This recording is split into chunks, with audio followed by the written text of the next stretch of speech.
Hi everyone, it's Amanda from Loops and Love Crochet, and I just have this fun project that I'm working on today.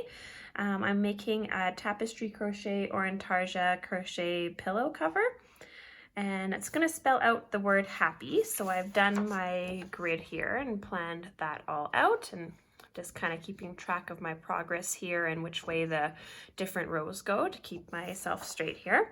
And I do have a little bit of a yarn mess back here, and that's because I have so many colors attached to this that it's getting a little bit twisted, but it's like organized chaos. So sorry if all my yarn doesn't look very nice. So the front of this pillow cover here is the right side, so I want to keep this nice and tidy. And on the back, I'm not really worrying about hiding my yarn ends and carrying along my yarn tails and color changes because the back's not going to be seen. The back's going to be inside of the pillow. So this side is the front, and then if you look at the back, see, I'm just dropping the yarn colors as I'm done with them and then picking them back up again as needed. So you can see that the white carries along here, and it's kind of working out that whenever I come back along the row, the yarn's in a pretty good spot to just pick it up and keep working again. So it's definitely easier working on the rows that are on the right side of the project because I can just drop the yarn behind and then pick it up.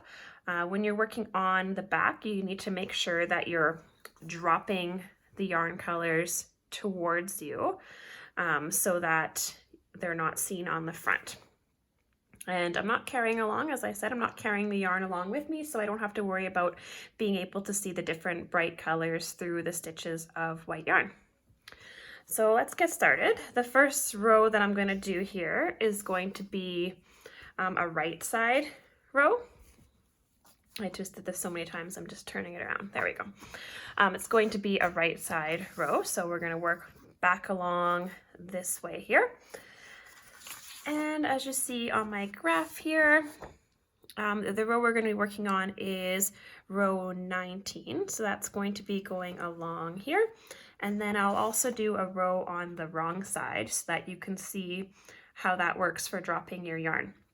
I think that once you get going on it and once all of your yarn is attached, it's actually a pretty easy project to do. The only tricky thing was when I went from all of my rows of white and then was attaching my color for the first time.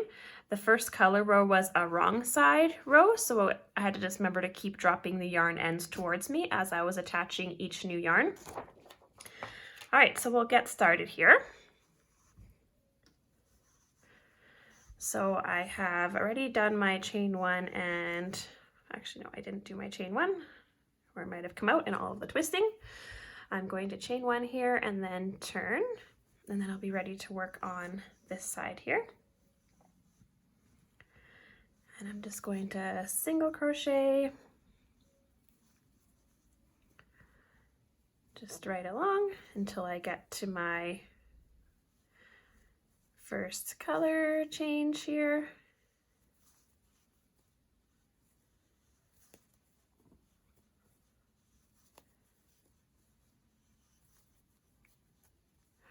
Okay, so here's my last stitch of white. So I'm going to work it just as normal. And now before I do my last yarn over and pull through here, I'm going to work my color change. So I'm going to drop my white yarn. I'm just going to hold it behind with my finger so it doesn't get tangled in.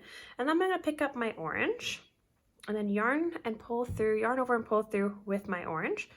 And then I'm going to do my 3 stitches that I need to do in the orange. So 1, 2, and 3.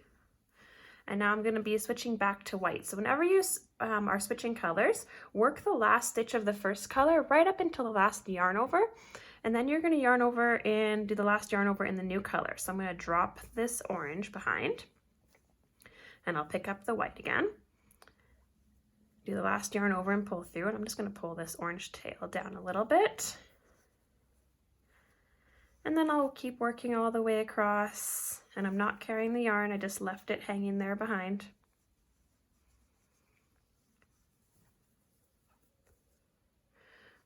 So we'll keep going all the way across till we get to the next letter, which is going to be this green one here.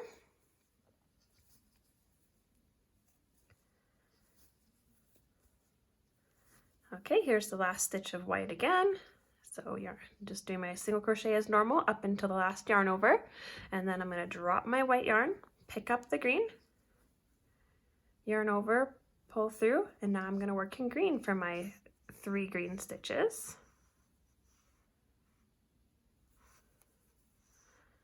So 1, 2, and then the third one I'll work until the last yarn over, drop the green, pull up the white, and then I'll continue along in white. So that's kind of how the color changes work on the right side rows here.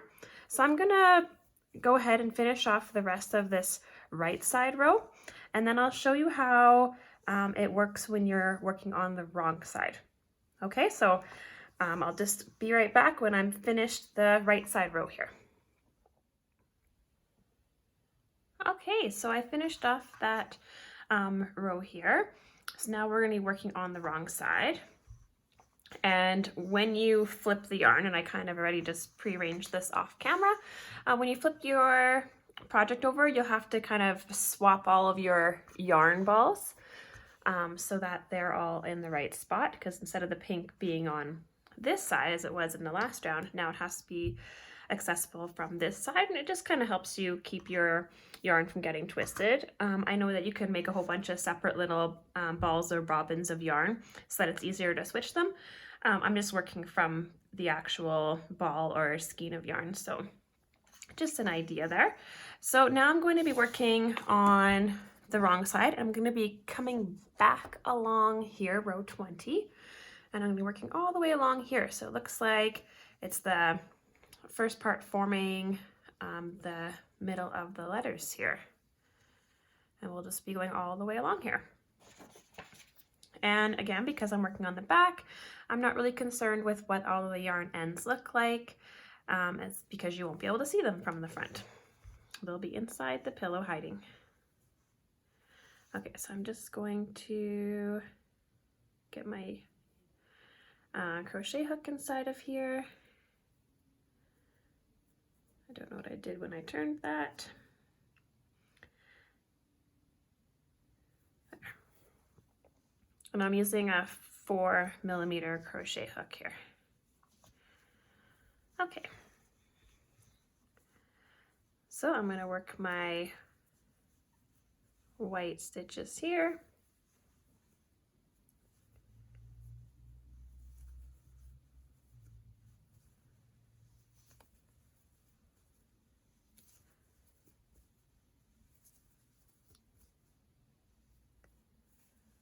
Okay, and here's my last stitch of white, and then I'm going to be switching to pink. So before I switch, I'm just going to give a gentle tug to it just to make sure that the stitch is not loose where I left off. And then I'm just going to grab it and pull it through.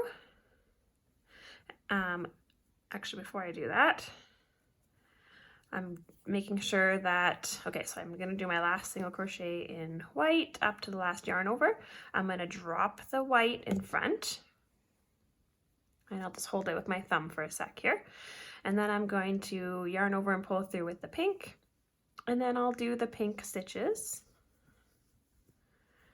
And from my chart, I go all the way across the letter here, because I'm going to be forming the center of the H here.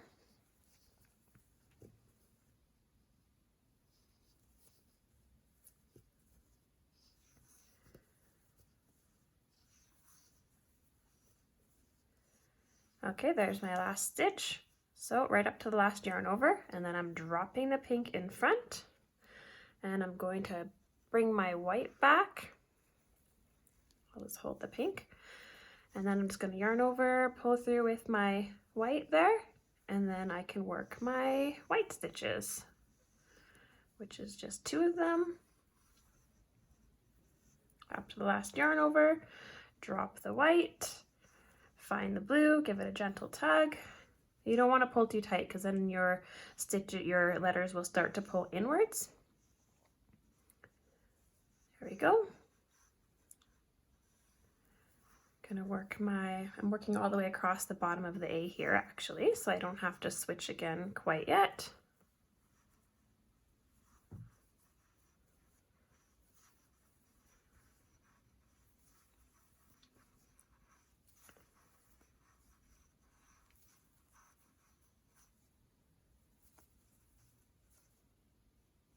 There we go, last stitch. Dropping the blue in front, picking up the white.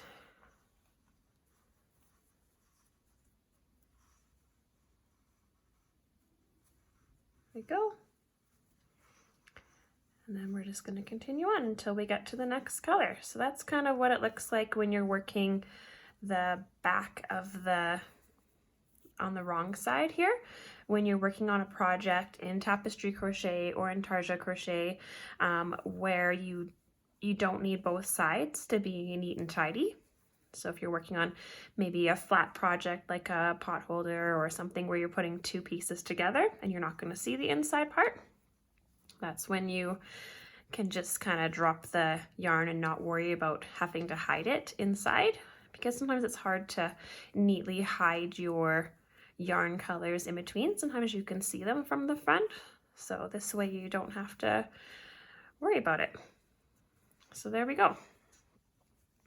And there from the front, looks pretty good. So I'm going to continue on, and I will post this pattern on the blog, and I'll do a separate video of the back of the pillowcase panel when I decide what I'm going to do at the back. Probably something fun and rainbowy. All right, thanks for watching the video tutorial today, and you can check out more patterns on my blog, loopsandlovecrochet.com. Make sure you subscribe to my YouTube channel and follow Loops and Love Crochet on Instagram.